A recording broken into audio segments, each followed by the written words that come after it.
Hörmətli izləyicilər, kanala abunə olub like etməyi unutmayın. Günün xəbərləri təqdim edir.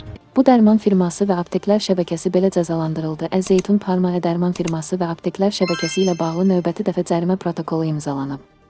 Tribuna Info az xəbər verir ki, firmanın aptek təşkilatlarına dair tələbləri pozduğu məlum olub. Belə ki, Zeytun Parma İnzibati Xətalar Məcəlləsinin ticarət qaydaları əleyhinə olan 452 3-cü maddəsini pozub. Tələbi pozulan maddəyə əsasən aptek təşkilatlarına dair tələblərin pozulmasına görə vəzifəli şəxslər 500 manatdan 700 manatadək məbləğdə, hüquqi şəxslər 1000 manatdan 2000 manatadək məbləğdə cərimə edilir. Zeytun Parma ilə bağlı bugün növbəti proses keçirilib.